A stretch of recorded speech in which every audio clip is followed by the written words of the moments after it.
গণ আন্দোলনের জেরে বাংলাদেশ ছেড়েছেন শেখ হাসিনা। এবার সেখানে শেখ হাসিনার গ্রাফিটি ঘিরে তৈরি হলো নয়া চর্চা। জানা গিয়েছে ঢাকা বিশ্ববিদ্যালয়ের ছাত্র শিক্ষক কেন্দ্র সংলগ্ন মেট্রো রেলের পিলারে থাকা শেখ হাসিনার গ্রাফিটি মুছে ফেলা হয়। ঘটনাটি জানাজানি হতেই ছড়ায় চাঞ্চল্য। ছাত্রছাত্রীরা দ্রুত ওই জায়গায় জড়ো হন।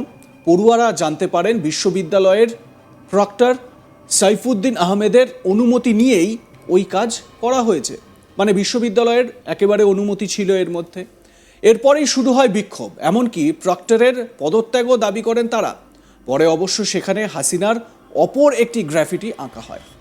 এদিকে আবার সেখানে সোমবার 30শে ডিসেম্বর জুতো ও ঝাড়ু নিক্ষেপ কর্মসূচি পালনের ডাক বৈষম্য বিরোধী ছাত্র জনতার। শেখ হাসিনার শাসনকালে মেট্রো রেলের জাদু ভাস্কর্য সংলগ্ন দুই পিলারে হাসিনা ও শেখ মুজিবুর রহমানের গ্রাফিটি আঁকে ছাত্রলীগ। তবে গণ অভ্যুত্থানে হাসিনা দেশ ছাড়ার পর ছবিতে জুতো ও ঝাড়ু নিক্ষেপ করে নিজেদের ক্ষোভ প্রকাশ করে জনতা। ওই স্তম্ভের নাম দেওয়া হয় ঘৃণা স্তম্ভ। কিন্তু ঘৃণা স্তম্ভের সেই গ্রাফিটি মুছে ফেলার কাজ শুরু হতেই ক্ষিপ্ত হয়ে ওঠেন ছাত্রছাত্রীরা। প্রক্টরের অনুমতিতেই ওই কাজ করা হয়েছে বলে জানা যায়। এরপরই প্রক্টরের পদত্যাগের দাবিতে শিক্ষার্থীরা সরব হন। পরে ওই স্তম্ভে ফের হাসিনার গ্রাফিটি আঁকার কাজ শুরু হয়। বিশ্ববিদ্যালয়ের এক ছাত্রী, তিনি কি বলছেন এ বিষয়ে, তার মতামত কি শোনাবো আপনাদের। প্রথমেই যে প্রশ্নটা জাগে যে কালকে আমাদেরকে বলা হলো যে এনএসআই এর নির্দেশে এই ঘৃণাস্তম্ভ মুছে ফেলতে বলা হয়েছে। তো আমি যতদূর জানি বিশ্ববিদ্যালয়কে তো স্বায়ত্তশাসিত প্রতিষ্ঠান বলা হয়, তো তাহলে সেক্ষেত্রে একটা স্বায়ত্তশাসিত প্রতিষ্ঠান কেন এনএসআই এর কথাই হচ্ছে ঘৃণাস্তম্ভ মুছে ফেলবে, এবং তারা মোছানোর কে?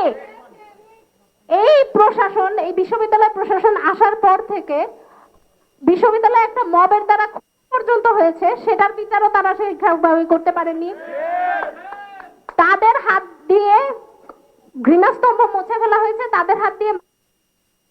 এই এত কিছুর পরেও তারা মানে কোন বলে ক্ষমতা বলে আসলে এই পজিশনটাতে থাকার আর যোগ্য থাকে, যেখানে তার বিশ্ববিদ্যালয়ে এসে মানুষ যাচ্ছে, তার বিশ্ববিদ্যালয়ের যেই ঘৃণাস্তম্ভটাকে সারা বাংলাদেশ ওন করে, যেখানে সবাই 5 আগস্টে নিজেদের ঘৃণার বহিঃপ্রকাশ করতে এই যে স্তম্ভটাতে জুতা ছুঁড়ে মেরেছিল, সেটাতে আজকে যদি আমার ব্যঙ্গাত্মক কিছু এঁকে দেওয়া হয়, এটা আসলে বাচ্চাদের সান্ত্বনা দেওয়ার মতো, যে একটা আমি আঁকাই দিলাম যে যাও এবার খুশি থাকো। এটা তো হতে পারে না। তারা রাতের আধারে, রাতের বেলা 2টার সময় কোনো স্টুডেন্ট উপস্থিত না থাকা অবস্থায় তখন এসে তারা ক্রেন দিয়ে এই কাজ করে। তারপরে তারা প্রথমে একবার বললো যে এনএসআই এর দায়, পরে আজকে তারা আবার বিবৃতি দিয়েছে যে মবের সামনে ভয় পেয়ে তারা এই বক্তব্য দিয়েছে। তো তাহলে যেই প্রশাসন মবের সামনে ভয় পেয়ে এই ধরনের বক্তব্য দেয়, তারা কি আসলে ঢাকা বিশ্ববিদ্যালয়ের প্রশাসন হিসেবে থাকার কোনো যোগ্যতা রাখে? এই প্রক্টর যেদিন এই ক্যাম্পাসে এবং এই আটকাতে পারেনি, সন্ধ্যার থেকে শুরু হয়ে যে এটা হয়েছিল, তারপরেও তারা আটকাতে পারেনি, সেদিনই তারা এই গতিতে থাকার যোগ্যতা হারিয়েছে।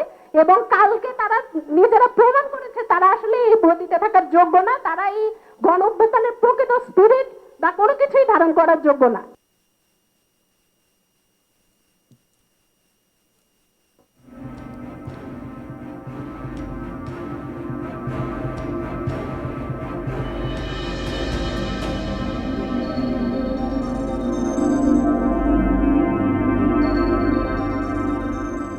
এই যে মেট্রো রেলের সেই স্তম্ভ, যেখানে শেখ হাসিনার যে ছবি বা গ্রাফিটি, সেই গ্রাফিটিকে এই রকমভাবে বিকৃত করা হয়েছিল এবং সেখানে নাম দেওয়া হয়েছিল ঘৃণা স্তম্ভ, যেখানে শেখ মুজিবুর রহমানের গ্রাফিটি এবং শেখ হাসিনার গ্রাফিটি রয়েছে।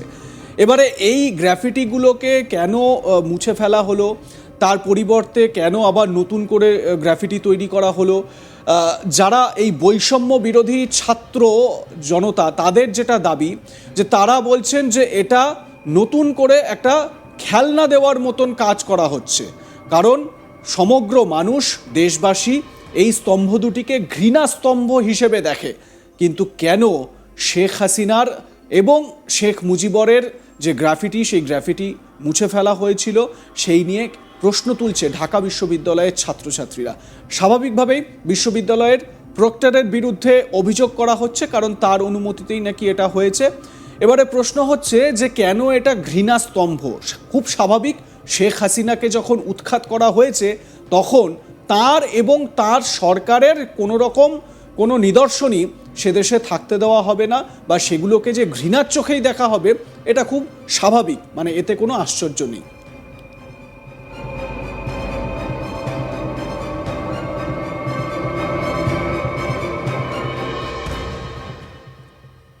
এদিকে গ্রাফিটি মুছে ফেলার ঘটনাটি প্রক্টোরিয়াল টিমের অনিচ্ছাকৃত ভুল বলে ঘোষণা করে ইতিমধ্যেই দুঃখ প্রকাশ করেছে বিশ্ববিদ্যালয় প্রশাসন। যদিও ঘটনার সঠিক তদন্তের দাবি জানিয়েছেন ছাত্রছাত্রীরা।